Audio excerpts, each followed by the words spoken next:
Hello and welcome to the Gooner back again with you guys for another episode of what is the Arsenal Transfer Show. Join you every morning at 8 a.m. UK time. Hope you're doing good. Hope you're doing well. Thank you as always for making this a part of your morning routines. It is very much appreciated.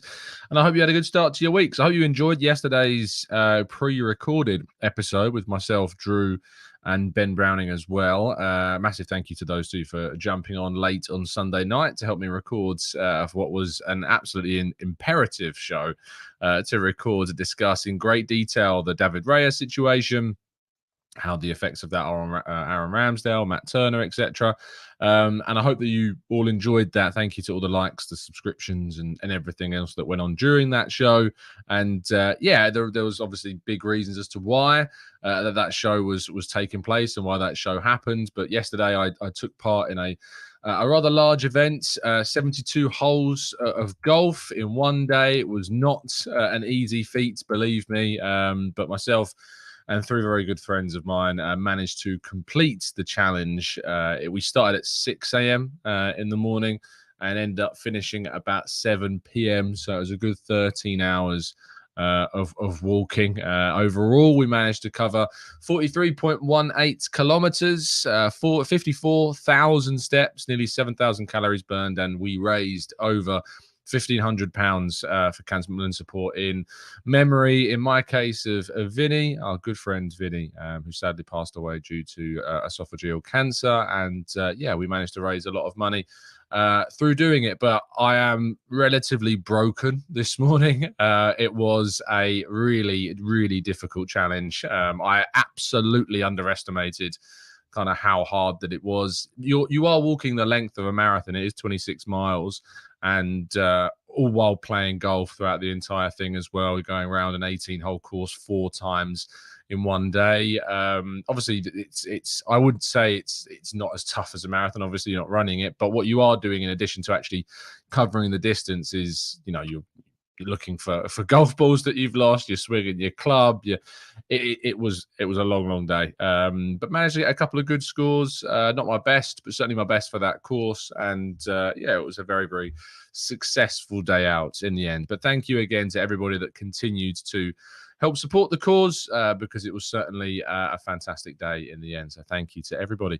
Good morning to those joining us in the chat box. Good morning to Martin, to Peter, to Richard. Good morning to Kaiser, Justin, Martin, the Italian Stallion, Paul, Matt G, Mr. Arsenal. Good morning to Vlad, Henke Ho, Stevie, Errol, Femi, Gooner Jake, Johan, Steve, Biggest, Kareda, Sandman, and Jashar. Good morning to all of you. Thank you, everyone else as well. Sorry, I can't say morning to everybody, but thank you to everybody for tuning in, because it is certainly appreciated. Right then, shall we crack on with today's stories? I think that we should. We kick off with Sambi Lokonga. He is in talks with Arsenal and Burnley over securing a season-long loan deal, and certainly is a very, very interesting situation, because we're still not 100% kind of clear on how this deal is going to develop. We don't know if it's going to be a permanent transfer. We don't know if the loan, if it is agreed to be a loan, will include an option or an obligation to buy.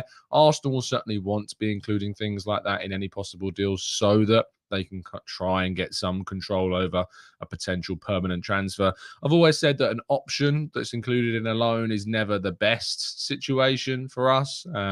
It's never ever going to give you the outcome that you really want as a selling club. It gives you very little control. A player could have a brilliant loan spell, be worth far more than the option suggests, and then the club just activate the option. Or the buying club have absolutely no interest in activating an option, and have full control in that sense as well, because they deem it too expensive. What we saw with Lucas Torreira and Fiorentina. If you remember, Fiorentina came to the end of that loan deal and then decided they wanted to pay less for Lucas Torreira, and it meant that eventually the talks just broke down, and he eventually joined Galatasaray for a very small amount of money. So if it is a loan, I hope it's either a dry loan or one with an obligation to buy, depending on a number of kind of factors in appearances and stuff like that. So yeah, let's wait and see what happens. But Sambi Lokonga remains in talks with Burnley over a brand new potential move. Sheffield United, who are not spelled that way, are continuing to have talks with Arsenal regarding a potential move for Auston Trusty. the US men's national team international player, has had a really good season last season, of course, with Birmingham. He returned to the club in the summer, and Sheffield United is said to be in talks over a deal for Trusty. Now, Arsenal signed Trusty in a deal worth around £2 to £3 million, as far as I'm aware. Now, Sheffield United are looking to try and buy the player for around £5 million. So Arsenal would be making a profit during that transfer if it does indeed go through. And it's a deal that needs to happen. Auston Trusty's future does need to be resolved. He does need to find a place where he can play regularly. There are said to be further interest from clubs in the Championship as well, but Sheffield United right now are the team leading the race to try and sign Auston Trusty. So again, we hope that this one gets resolved again very, very soon. The highest profile departure that we are looking at the moment is still Folarin Balogun. However, potential moves out of the club have taken a significant hit. Inter Milan are said to be out of talks at the moment. They have pulled away from any discussions with Arsenal in favour of signing the potentially cheaper Gianluca Scamacca of West Ham United. They are a club, obviously, that are somewhat restricted in the amount of money that they can spend in comparison to some other elite level clubs on the planet, because Serie A and Italian sides in general are not blessed with huge amounts of money.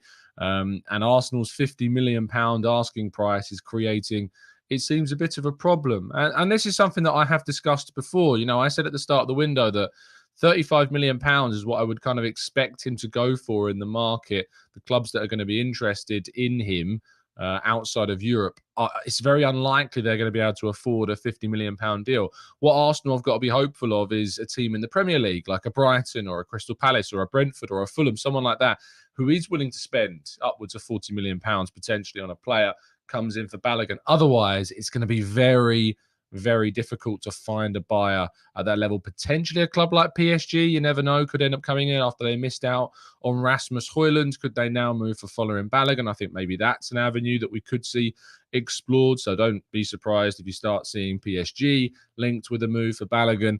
But Arsenal are in a very difficult situation, because whilst it might make sense to turn around and say, well, just don't sell him, keep him for this season, there's a few factors with that. A, Balogun wants to move and wants to play regularly. B, Arsenal have a situation where he'll have 1 year left, I believe, on his contract in 2024, meaning that any chance of getting a really big fee for Balogun is after a season where he likely plays little to no football, because Jesus, Trossard and Nketiah seem to be ahead of him in terms of getting minutes at the moment. There is an alternative option, which is to get an extension for a further year and send him on loan for another season. That gives Arsenal still plenty of control in the player's contract come the end of the 23-24 season. But it's very, very difficult to foresee a situation where Arsenal get that £50 million right now. That's what I believe Arsenal should absolutely be asking for, because this is a market in which we've seen players like Rasmus Højlund move for a huge amount of money. But until you've got the suitor, until you've got the player that is willing to buy, until you've got the club that's willing to buy the player, you are going to struggle to get that amount of money. No matter what people say, the buying clubs are the ones that dictate the market at the end of the day. And if clubs are not willing to meet a certain figure, arguably that price tag should come down. You look at, that depends on the player situation. You compare this to the Caicedo situation, for instance. Brighton are trying to dictate the price at £100 million. Difference with that situation and with the Balogun situation is that Caicedo starts every week in, week out for Brighton, and he's an asset to them starting going forwards. They've got more scope to be able to stick to their £100 million valuation. Chelsea, you would see, are the only club really in for Caicedo this summer, and they want to pay maximum about £80 million, and that's been recently rejected. The player wants to move, but it doesn't seem to be changing much because he signed a brand new deal less than 6 months ago, which is obviously a bit of a problem for him now. But with Balogun, with 2 years left on his contract, with very few clubs around that are going to be paying £50 million, it could be that prediction I had at the start of the summer, which is that we sell him for around £35 to £40 million, ends up being what happens. So let's wait and see where this goes. And we'll keep you up to date with everything that goes on, of course, in the world of Folarin Balogun. But that is the latest on his future. Sticking with strikers, though, and previous Arsenal transfer target Dusan Vlahovic has been offered to Chelsea in a potential player plus cash swap deal that includes Lucas Lukaku, Romelu Lukaku, indeed, the player that will be moving if this deal is agreed in another direction. I know a lot of Arsenal fans have suggested that Vlahovic is a player that they should be looking at being Arsenal, but they have not moved since, of course, the interest they had back in the January window of 2022. Nothing has changed since that point, and Vlahovic actually didn't have the best of seasons last year with Juve. In fact, he scored less league goals than Gabriel Jesus. And there are said to be internal discussions going on at Chelsea to see whether or not this is a deal that would suit them. They already have Nico Jackson. They, of course, have got Christopher Nkunku as well, who can play up top also. So it doesn't seem to be the most ideal situation for them to sign Vlahovic. You know, you look at that Chelsea team, whether they need depth. It's difficult to see where they do need depth because they've got such a huge squad now. But Vlahovic and Chelsea seems to be the latest in his transfer profile. Arsenal still not on the player, or he not being on the club's radar right now. And Fabrizio Romano also discussing links which I think have really kind of amounted very loosely in the last, say, 24, 48 hours to Frankfurt central midfielder Djibril Sow. Fabrizio Romano said, speaking to Court Offside, he said, my understanding is that no decision has been made by Sow yet. Lazio and Sevilla are insisting for him. Let's see if Arsenal decide to enter the race. But at the moment, they're happy with Thomas Partey staying at the club. And it does seem that a midfield signing is not really on the cards right now. Thomas Partey deciding to stay at the club means that we have Partey, Rice, and Jorginho who can play in those deep midfield positions, and El Neni as well, also in the squad. And you've got other players that can play in those kind of attacking 10s and /8-10 hybrids. You've got Odegaard, Vieira, Smith Rowe, of course, can play there. Trossard can play there as well. So Arsenal feel that they've got lots of depth in the midfield right now and that there isn't necessarily a need to bring someone in. You've also got the kids, Ethan Nwaneri and Miles Lewis-Skelly, who Arsenal rate very highly and maybe do not want to block their pathways because they feel they've already got enough players in the squad and they don't need another midfielder. It always did seem that if Partey left, we would move for a midfielder, be that a Romeo Lavia or someone else. But with Partey staying, it doesn't seem like that is going to happen.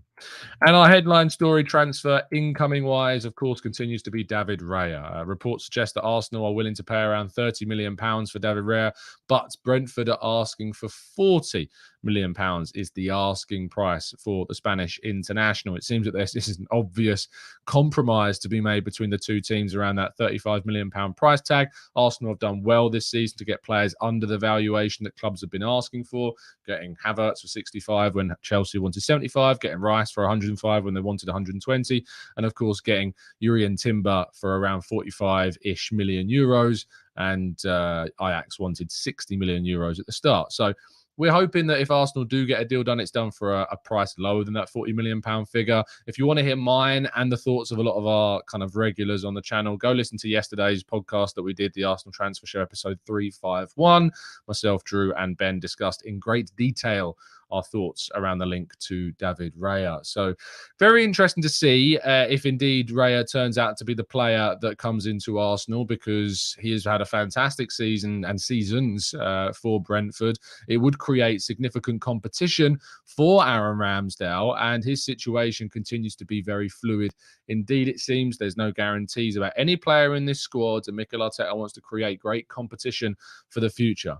Now, there is no competition when it comes to choosing a VPN service, because the only VPN service I can recommend is that indeed of NordVPN. If you go to www.nordvpn.com/Gooner, you can get yourself a significant discount off what is well beyond all the competition in the world, NordVPN. So make sure that you're going down to the link in today's video description to get yourself a significant discount off a 1 or 2 year subscription.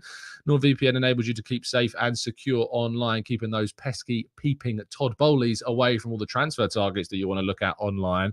And of course, not only that, but it does, of course, enable you also to change your geolocation so you can move to somewhere else in the world digitally. So your phone or laptop or iPad, things like that, tablets, all think that they're somewhere else when in fact you're still sitting in the comfort of your own home.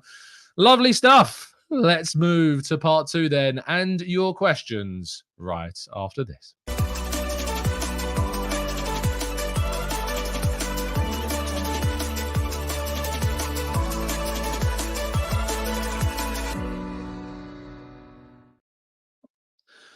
Of course, you can still get tickets to our live event taking place in London at the Mildmay Club on the 13th, Sunday, the 13th of August. That's the day after the Nottingham Forest game, the first game of the Premier League season. If you're in London for the weekend, then join us. Doors open at 5 p.m. Show starts at 6. I'll be joined by Harry Simew, FK, Mike Feinberg, and Bailey Keogh for a couple of hours of great fun, some drinks, and some good laughs as well, and talking about the Arsenal. You can scan that code on your screen, or you can go to the link in today's video description. Kids are welcome.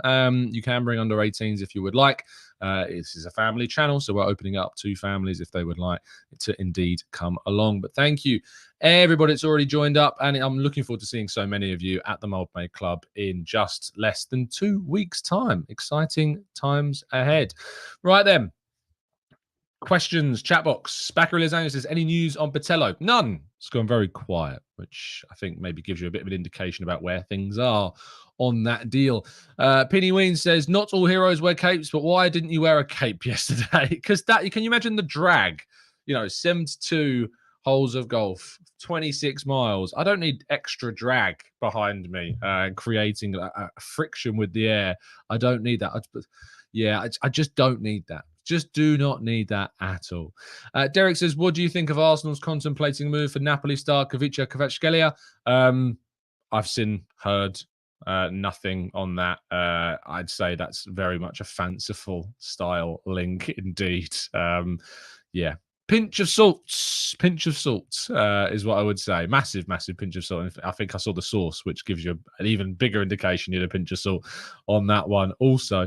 Salu says, everyone's saying 30 million is okay. Will you guys accept 30 million for Ramsdale? Meanwhile, Raya is slightly above Ramsdale as well. There are differences, Salu, in the situation. Ramsdale being obviously a player that's played for Arsenal at the top level in the Premier League now. He's got a long-term contract with the club. Raya, of course, only has a year left on his deal, and Brentford are willing to sell him, and the player is pushing to move. That creates a lot of differences. It's not easy as going, oh, he's worth this, so he must be worth this. No, it depends on the context of the player. It depends on the situation of the players as well. So 30 million to 40 million, I think, is a fair price for Raya, who has a year left on his deal. If you were looking to sell Ramsdale, you'd probably be looking at trying to get upwards of 40 to 50 million pounds for Aaron Ramsdale, because he has that long-term contract that he's only just signed.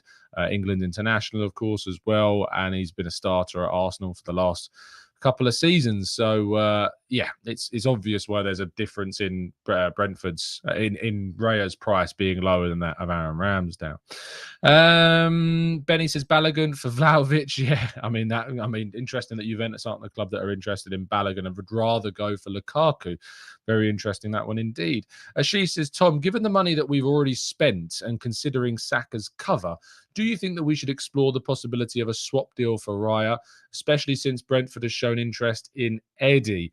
What type of swap deal? I mean, are you asking for Ramsdale to go in the other direction for David Raya, or are you looking at Matt Turner going in that direction? I mean, Brentford already signed, is it Flecken? I think they've brought in a Dutch international goalkeeper from Freiburg. They've brought him in to be the replacement for David Raya. So I don't think a swap deal is going to happen unless you think it's like Eddie Nketiah maybe going in the other direction to take money off the price tag potentially. It's that. But I don't see any interest from Brentford right now in a striker. It seems that they're very content with what they've done. They did sign a striker in January, to be fair. I think they're leaning on them to be their striker for next season. Neil says, if Brentford won't yield on the fee they want, I can see him going for a massive fight for him in January, as Brentford will have no choice, as it will there be their last chance to get money for him. Absolutely. Bayern Munich are, of course, interested. And whilst David Raya prefers a move, it seems, to Arsenal right now, if Arsenal are unable to come to an agreement over a price tag for Raya with Brentford, that might mean that Bayern, then move for the player. Who knows? But you're right in the sense that they would be forcing their hand a bit. And Arsenal aren't desperate, by the way, to get Raya, it seems. There isn't a desperation. Yes, Matt Turner could leave and move somewhere else, but Arsenal could sign a goalkeeper on loan if they wanted to. It's not going to be too hard of an issue to sign some goalkeepers on loan for a season and get the opportunity. We've done that in the past with players like Matt Ryan, for instance. But Matt Turner, If he does move, I think will be easily replaced. But Arsenal aren't desperate for David Raya because they already have Ramsdale and they can get a cover in for Ramsdale if they need to. Nexus says, Tom, do you feel we need a number, another number, another? Thanks, Nexus, for really screwing my mind up there. Do you think we need another number 8 who can do the defensive work like Xhaka? Having 2 number 10s is risky. I think it's not risky if you have the right system behind it. If Partey or Rice playing behind 2 10s creates enough defensive cover with work from the defensive back four as well, then it's not massively risky, and plenty of teams do that. Real Madrid have played that style for a long, long time. 1 DM, 2 more attacking central midfielders ahead of them, be that, Tchouaméni, or in the past it was Casemiro, of Kroos and Modric playing ahead of him. So that midfield 3 of 1 deeper player and 2 forward-thinking players is not necessarily like really, really risky at all. It depends on how else the team is structured and what other tactics you have in place to cope with it. I think that we've seen Arsenal score for fun against Barcelona in the MLS All-Stars as well. But then we've seen deficiencies against Manchester United. But I do think there are lots of context surrounding that game, the pitch, the style in which we were defended against, and, some of the question marks we were asked about the team that we were using, and it's pre-season as well. So there's always question marks regarding that too. I don't think there is a great necessity to bring in another number 8 who can play slightly defensive, because if you want, you could play Rice and Partey together, or Rice and Jorginho, or Partey and Jorginho. So we have a lot of cover there already. Clock Orange says, Tom, us not being proactive in selling, will it hamper our chances of bringing in the necessary players this season? What is the evidence to suggest that Arsenal aren't being proactive in selling? Because I haven't seen a single ounce of evidence to suggest that Arsenal are not being proactive in selling. And if you would tell me what being proactive in selling looks like, I'd be able to give you a better description of whether or not I think they are doing that or not. I don't think there's been any evidence at all to suggest that Arsenal aren't being proactive in selling, but maybe you can tell me something I've not seen so far, but I'd love to see it. B Fella says, don't you think we might be using Zinchenko in the Xhaka role next year? No, I don't. I've not seen any evidence to suggest that we are going to play that system or that Zinchenko is going to play there. That's not to say that he won't, but we've not seen any evidence yet, and I don't think that will happen. Isaac says, how many golf balls could you not find yesterday? Oh, loads. We were on a time pressure, so if a ball went into a tree, you didn't go find it. You just dropped a new one and played on. We didn't have the time to be looking around for golf balls, and there were lots lost. I reckon, easily 15-ish balls lost. It was a long, that's between, people, but it's like, it was a long, long day, but it was a really, really good one as well. Lisa's on board of the Balogun saga now. Well, prepare for more of it because it's going to continue to rumble on, it seems. Stephen says, when was the last swap deal done? Alexis Mkhitaryan, was that our last swap deal? I think that might be the last one that we did. Mark says, I heard that Crystal Palace were interested in Eddie Nketiah. What about him in a trade for Elise? And do you see us getting a Kudus or Elise type player? I'd love to see us do that. I do think there is interest from Arsenal in signing an attacking player. I think the focus right now is on moving players out. That's why we're in talks for Lokonga, talks for Trusty. Balogun's being discussed as well.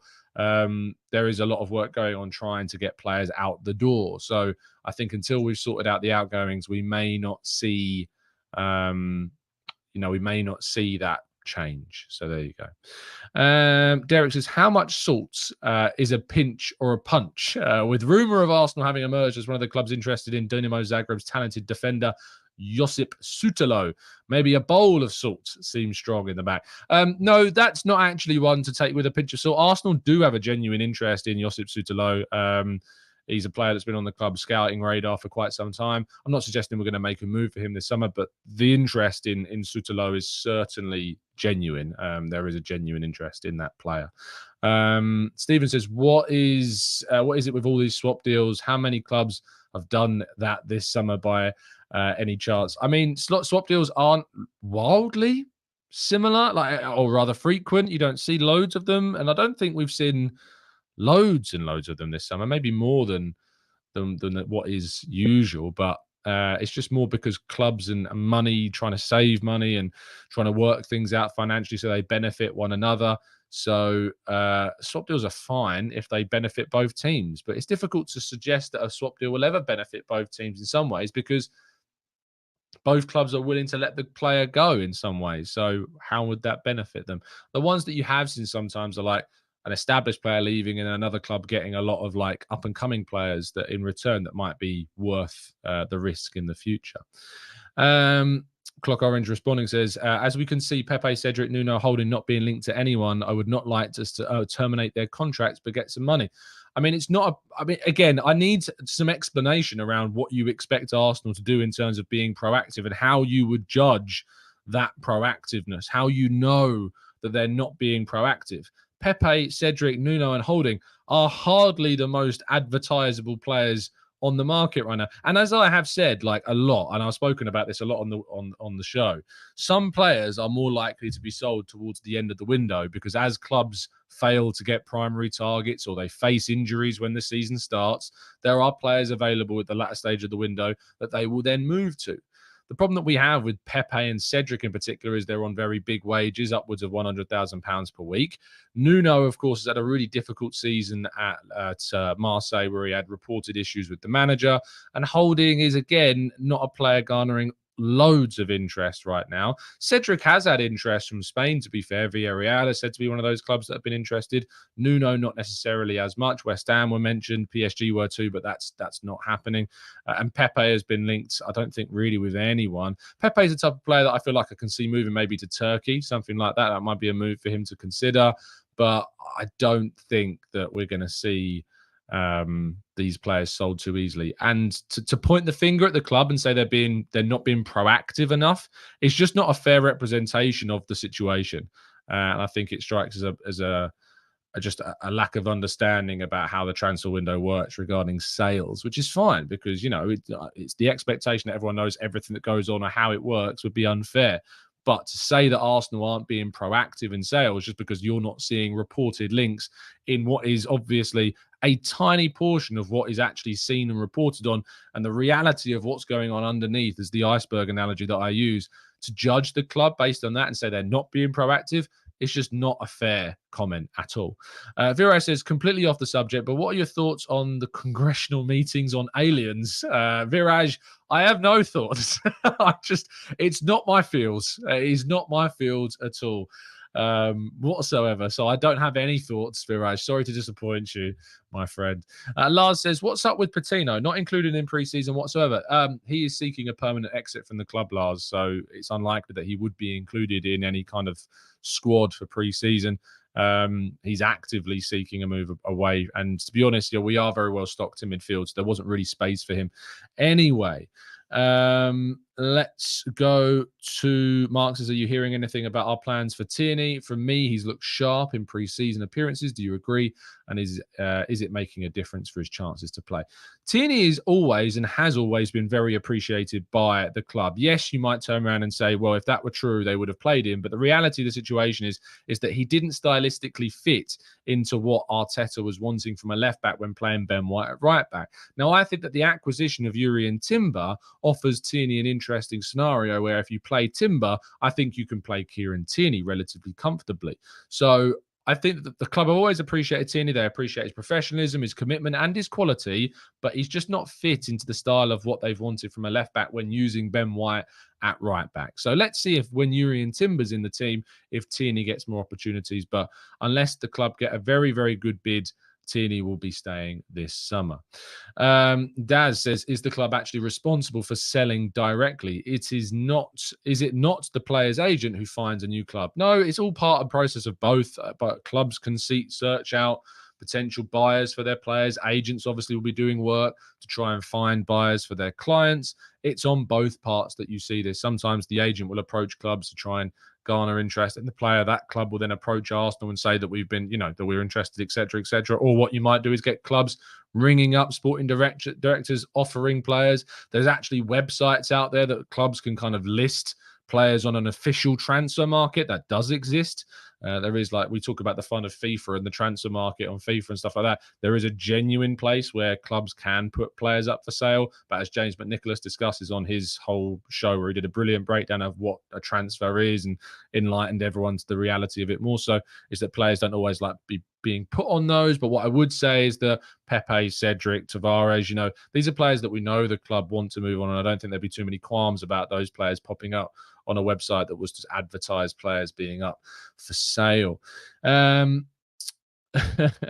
Let's go to LMS. Says conflicted on the Raya signing. Ramsdale deserves the number 1 this season, but needs to step it up. Raya may be on a free next season. Maybe if Arsenal can't agree a price this summer, that's what they'll look to do. But Raya will not be wanting to be in limbo for a full season, especially as a 27-year-old. So let's see. It might end up that he pushes for a move to Bayern. We're still very much waiting around and monitoring that situation as well for their own kind of interests in a goalkeeper. Peter says, Tom, what better for Marquinhos, a loan to a championship club or a loan to somewhere like France or the Netherlands? I think that a loan abroad is probably the better move for Marquinhos. I think that physically, the championship can offer you lots of benefits and has done for certain players, but I'd like to see Marquinhos play at an elite league, in the Bundesliga, in La Liga. I'd like to see him move somewhere like that and get opportunities there. In a team that can give him those opportunities. So I think we should be looking to try and loan him if we can. If not, I would be open to a sale if we get a bid that is higher than that of what we paid for Marquinhos. Let's go to Derek. Says, will you be attending the Monaco match? I hope to get a moment with you, the boss, on Statue game day. I'm looking forward to seeing the statue. I am going to be at the Emirates Cup. I am working tomorrow. It's, of course, tomorrow, the Emirates Cup. So I'm very much looking forward to get back to the Emirates, get in and around the press and some colleagues that I've not seen since, of course, the end of last season. It's exciting times to be an Arsenal fan. It's exciting times to be at the Emirates. So, yes, I will be at the game, and I look forward to seeing the Arsene Wenger statue tomorrow for the first time. Mohammed Bash says, come on, Tom, not being proactive equals not moving a single player from the long list of must-sells. How many days are gone from the transfer window and how many left? No one is above criticism. No, but I'm asking you the question. I'm still waiting for an answer on this. Tell me what you expect Arsenal to do. Like, if we're saying Arsenal are not being proactive enough, tell me what they should be doing or what we should be seeing or what should have happened and how that happens. You can't criticize if you have no basis for that criticism. If your basis of the criticism is no one's moved or we're not seeing links with those players, despite the fact that Besiktas have already bid for Holding and we've rejected that, despite the fact that there have been links to Tavares, there have been links to Cedric, and Pepe's situation is almost untenable for a potential sale with his wage in the situation that is with 1 year left on his contract. And the fact that we're still in we're still at this kind of strange stage of the market where the season's not started. And when the season starts and injuries start to happen and then the deadline day gets closer, that's when we can start to talk about these types of players. But until someone tells me what they expect the club to have done that will prove that they are being, quote, proactive, you can hold your criticism because there isn't any basis for it right now. How do you sell a player that no one's interested in? How would you convince someone to buy a player that they don't need, don't want to spend money on? If you have the answer to those questions, send them my way, because I certainly don't. I certainly don't have the answer to those questions. AFC Cape Town says the Championship is the worst league to develop talents. The football is so scrappy and awful. That's not true. Most of the Championship teams that are down there are former Premier League sides, and actually you produce a lot of talent in the Championship. There's plenty of quality sides, plenty of quality players. Yes, it's physical, but that's the English game. The Premier League is physical. It is not a scrappy and awful league by any stretch of the imagination. Zachary Lange says, any truth in the Faradona? I don't know who that is, but no, I'm going to say no. Viral Short says, since our squad is currently bloated in every position, which 2 players would you consider selling and who would you bring to compete for that spot? Well, obviously, Raya, I think, produces enough to compete for that goalkeeper spot. At right back, we've got Ben White, we've got Timber, we've got Tomiyasu that can play there. Cedric is still here. I still think there's actually scope to bring in a right back of offensive style right back to the team, like a Tierney on the other side, if you like. Saliba, Tomiyasu, Timber can all play, and Ben White can all play right centre back. You've got Kivior, Gabriel, Tomiyasu can play left centre back. You've got Zinchenko, Tierney, Kivior, Tomiyasu can all play left back. We've got Partey, Rice, and Jorginho that can play DM. We've got Smith Rowe, Trossard, Havertz, Odegaard, Fabio Vieira. If I said Smith Rowe, I think I have. That can all play attacking midfield. Trossard can also play that role. Right wing is the area I still think we need to bring someone in. Reece Nelson is injured at the moment. We haven't got an update on him yet. Maybe we'll get one on him soon. We'll have to wait and see. But there's still scope. So players that would be sold are obvious, like we've already discussed them today. Cedric, Pepe, Lokonga, Tavares, Runarsson, potentially Matt Turner now as well. Could be one that leaves. So I think there's still scope to move players on. But we have a lot of depth. It's just that right wing / centre forward and goalkeeper that look the most obvious positions to sell in.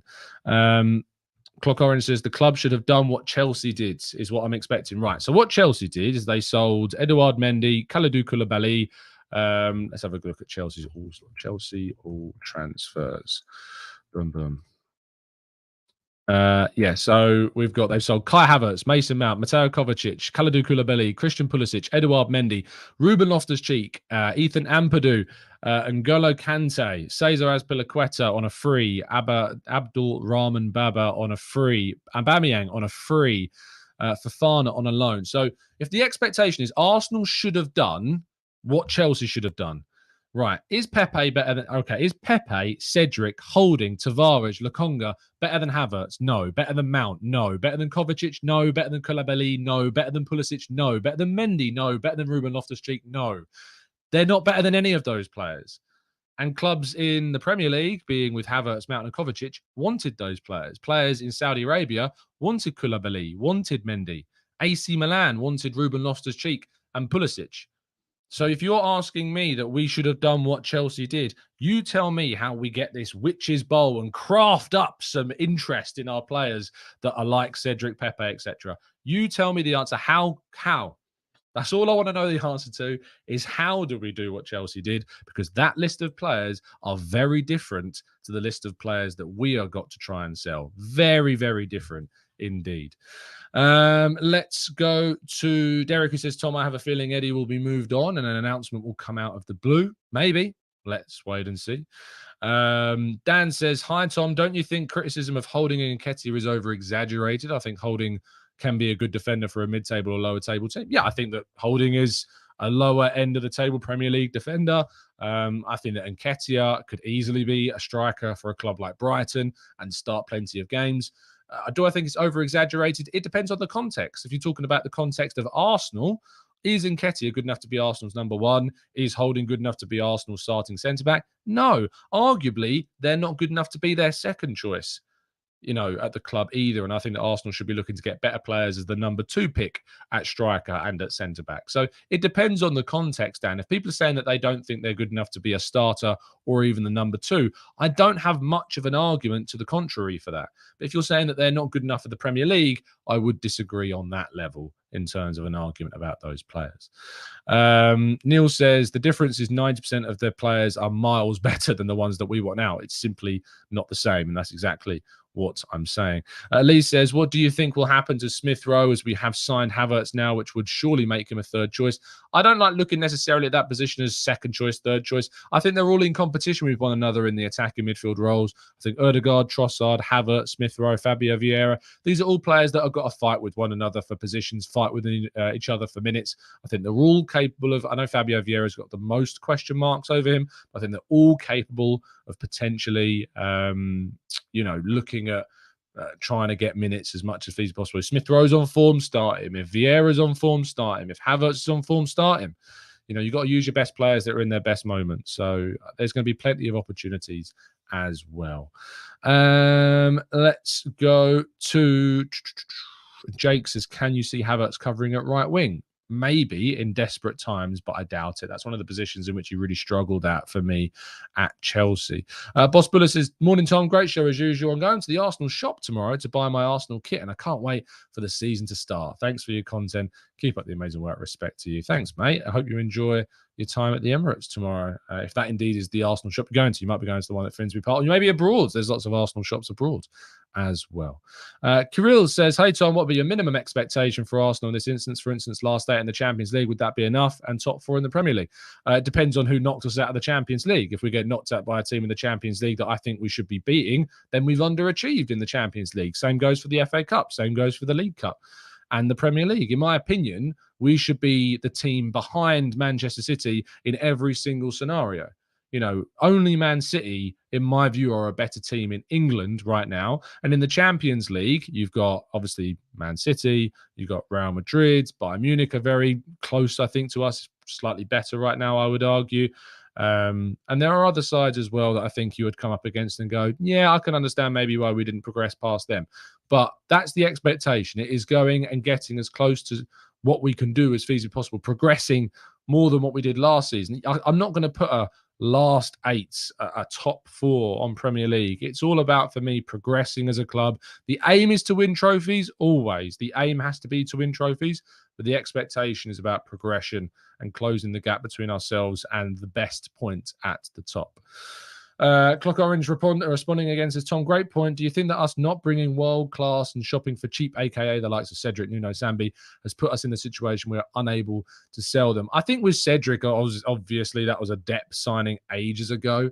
Sambi and Nuno were projects. Not all projects are going to work out. That's the reality, of the situation. Sometimes you do want to sign players that aren't necessarily going to give you that aren't always going to work out. Sometimes you take a couple of risks with signings. You look at Man City with Sergio Gomez, for instance. It doesn't to me look like a player that's going to, take the world by storm at left back. I could be wrong. Who knows? But I felt like Lokonga and Tavares in particular, like we needed depth at centre mid. We needed depth at left back. We might as well bring in some relatively cheap in the context of the market, young players to see what they could do. But ultimately, Arsenal have done things like signing Auston Trusty, and we're going to move him on for a profit. We signed Matt Turner a year ago. We're probably going to move him on for a profit.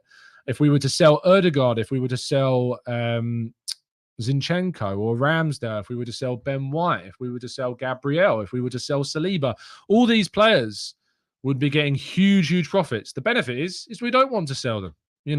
We're not a selling club, in my opinion, anymore. Arsenal shouldn't be a selling club and shouldn't be judged necessarily on their selling in the same way that a club, that are further down the table would. Chelsea, the turnover of players, the investment that's been spent on those players. Like, we say Chelsea are good at selling, but they made a loss on Havertz. They made a loss on Kovacic. They made a loss on Koulibaly after a year. They made a loss on Pulisic. They made a loss on Mendy.